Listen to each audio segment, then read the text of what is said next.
வணக்கம் மாணவர்களே, உங்கள் எல்லோரையும் ரோஜா தோட்டம் சேனலுக்கு அன்போடு வரவேற்கிறேன். மாணவர்களே, இன்று நாம் இலக்கணம் பொது பாடத்தில் தரப்பட்டுள்ள மதிப்பீடு வினாக்களுக்கான விடைகளை படிக்கலாமா? முதலில் கற்பவை கற்றபின். முதல்ல என்ன கேட்டிருக்காங்க? அன்றாட பேச்சு வழக்கில் இடம்பெறும் அடுக்கு தொடர், இரட்டை கிளவி ஆகியவற்றை தொகுக்க. சில உதாரணங்களை பார்ப்போமா? முதலில் அடுக்கு தொடர்.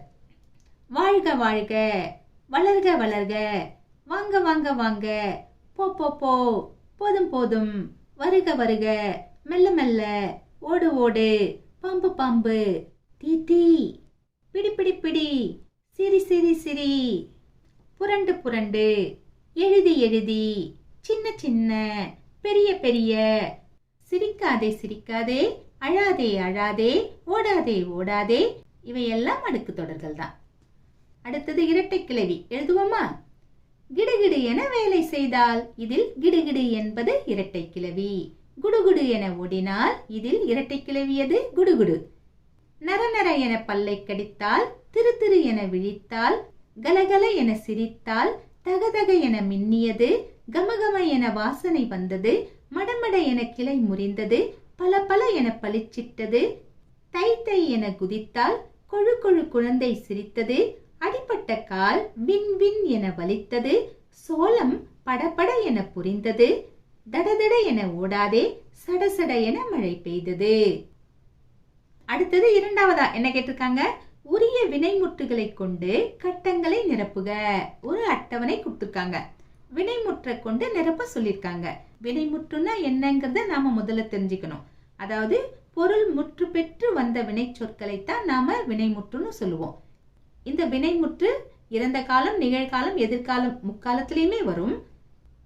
எப்படி வந்தாலும் அதனுடைய பொருள் முற்று பெற்று இருக்கணும். அதாவது முற்று பெற்ற வினை சொல்லாக இருக்கணும். இதை தான் நாம வினைமுற்றுன்னு சொல்லுவோம். இப்ப வாங்க இந்த அட்டவணையை நிரப்பலாம். இந்த அட்டவணையில கடைசியில் இருக்கிற இரண்டு மட்டும்தான், ஒன்று நிகழ்காலத்தில் இருக்கு, இன்னொன்று எதிர்காலத்தில் இருக்கு. மற்றபடி அனைத்துமே இறந்த காலத்தில் தான் தரப்பட்டிருக்கு.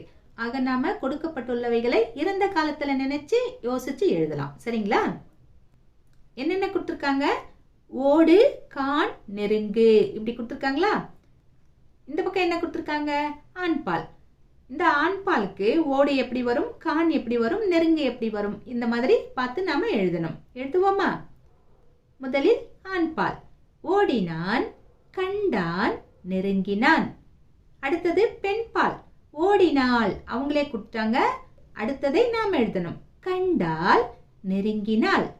அடுத்தது பலர்பால். ஓடினர், கண்டனர், நெருங்கினர், இதை அவங்களே கொடுத்துட்டாங்க. அடுத்தது ஒன்றன் பால். ஓடியது, கண்டது, நெருங்கியது. அடுத்தது பலவின் பால். எப்படி வரும்? ஓடின, கண்டன, நெருங்கின. அடுத்தது தன்மை கொடுத்துருக்காங்க. இங்க எப்படி வரும்? ஓடு என்பது ஓடினேன் என்று வரும். தன்மைனா நான், நாம், இதெல்லாம் தான் இல்லையா? First person. அப்போ ஓடினேன் என்று வரும். அடுத்தது கான் எப்படி வரும்? கண்டேன். அடுத்தது நெருங்கினேன். அதுக்கப்புறம் என்ன கொடுத்திருக்காங்க? முன்னிலை கொடுத்திருக்காங்க. ஓடு என்பது முன்னிலையில் எப்படி வரும்? நீ ஓடினாய், அந்த மாதிரி வரும் இல்லையா? அப்போ ஓடினாய், கண்டாய், நெருங்கினாய். அடுத்தது படற்கையில எழுதணும். படற்கையில எதெல்லாம் வரும்? அவன் வரும், அவள் வரும், இவன் வரும், இவள் வரும், அது வரும், இதெல்லாம் வரும் இல்லையா? இந்த இடத்துல எப்படி வரும்? ஓடினான், கண்டான், நெருங்கினான். அடுத்தது என்ன தரப்பட்டிருக்கு? இறந்த காலம். இறந்த காலத்தில் எப்படி எழுதலாம்?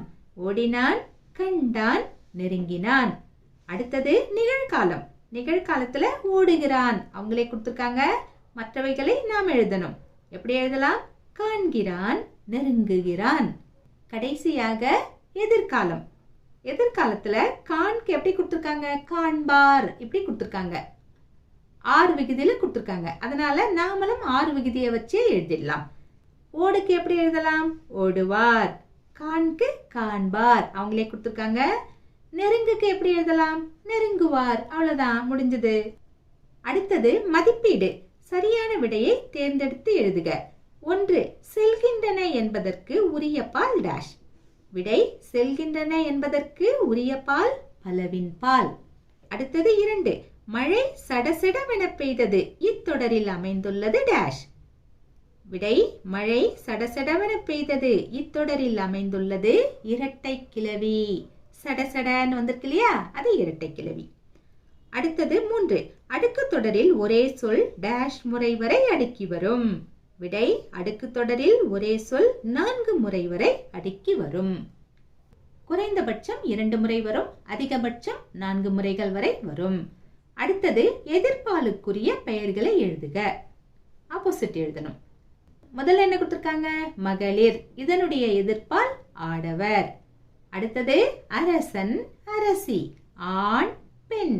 மாணவன், மாணவி. சிறுவன், சிறுமி. தோழி, தோழன். அடுத்தது என்ன கொடுத்திருக்காங்க? கீழ்காணும் சொற்களை உயர்திணை அஃறிணை என வகைப்படுத்துக. என்னென்ன சொற்கள் தரப்பட்டிருக்கு? வயல், முகிலன், குதிரை, கயல்விழி, தலைவி, கடல், ஆசிரியர், புத்தகம், சுரதா, மரம். இதெல்லாம் கொடுத்துருக்காங்க. இதுல உயர்திணையில எவை இடம்பெறும், அஃறிணையில எவை இடம்பெறும்னு நாம எழுதணும். உயர்திணையில் இடம்பெறுபவை முகிலன், கயல்விழி, தலைவி, ஆசிரியர், சுரதா. சுரதான்னா என்ன, இது ஏன் உயர்திணையில வருது அப்படிங்கிற சந்தேகம் சிலருக்கு வரும். சுரதா என்பவர் ஒரு கவிஞர். சுப்பு ரத்தினதாசன்கிறது அவருடைய பெயர். அதை சுருக்கி தான் சுரதான்னு சொல்லுவோம், சரிங்களா? அதனால் இவர் உயர்திணையில் வருவார். அடுத்தது அஃறிணையில எது வரும்? வயல், குதிரை, கடல், புத்தகம், மரம். இவைகள் அனைத்தும் இடம்பெறும். அடுத்தது பின்வரும் தொடர்களில் மூவிட பெயர்களை அடிக்கோடிடுக, அவற்றை வகைப்படுத்துக. இப்படி கொடுத்திருக்காங்க. முதல்ல அடிக்கோட இட்டுடலாம், அதுக்கப்புறமா கீழே கொடுத்திருக்கிற அட்டவணையில நாம வகைப்படுத்தலாம், சரிங்களா? முதல்ல என்ன கொடுத்திருக்காங்க? எங்கள் வீட்டு நாய்க்குட்டி ஓடியது. இதில் மூவிட பெயர் எது? எங்கள். அடுத்தது இவர்தான் உங்கள் ஆசிரியர். இதில் இடம்பெற்றிருக்கும் மூவிட பெயர் இவர்தான் உங்கள். அடுத்தது நீர் கூறுவது எனக்கு புரியவில்லை.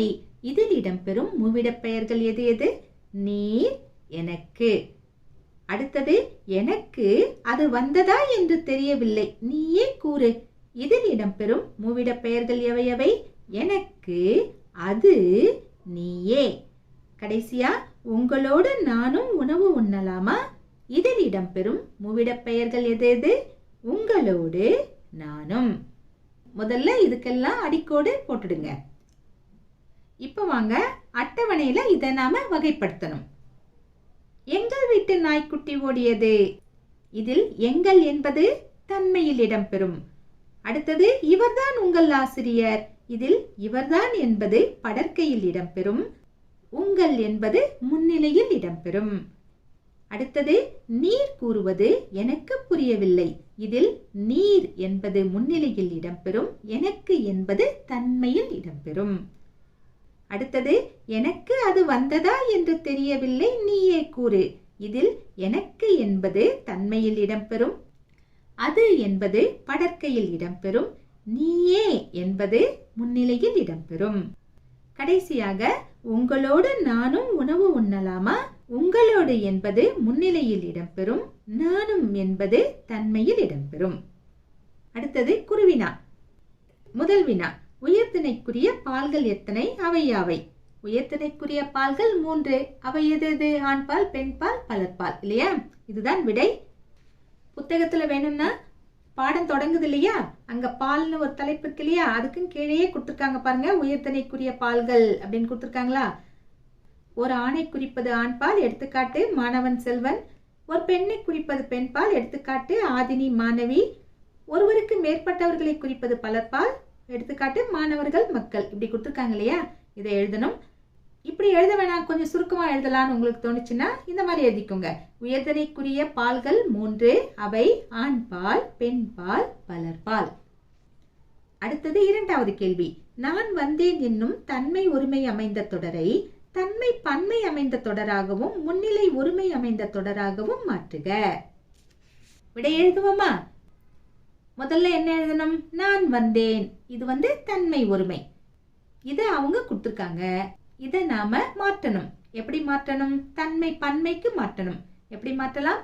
நாங்கள் வந்தோம். இப்போது இது தன்மை பன்மை. அடுத்தது நீ வந்தாய். இது முன்னிலை ஒருமை, சரிங்களா? அடுத்தது மூன்றாவது கேள்வி. இரட்டை கிளவி என்பது யாது? சான்று தருக. இதற்கான விடையை எப்படி எழுதலாம்? இரட்டையாக இணைந்து வந்து பிரித்தால் தனிப்பொருள் தராத சொற்களை இரட்டை கிளவி என்கிறோம். எடுத்துக்காட்டு: தங்கை விறுவிறுவென நடந்து சென்று தோட்டத்தில் மலர்ந்த மலர்களை கலகலவென சிரித்தபடியே மலமளவென கொய்யத் தொடங்கினாள். இத்தொடரிலுள்ள விறுவிறு, கலகல, மலமல போன்றன இரட்டை கிளவி சொற்கள் ஆகும். அடுத்தது கடைசி கேள்வி. இரட்டை கிளவி, அடுக்கு தொடர் ஆகியவற்றுக்கு இடையே உள்ள வேறுபாடுகளுள் இரண்டினை எழுதுக.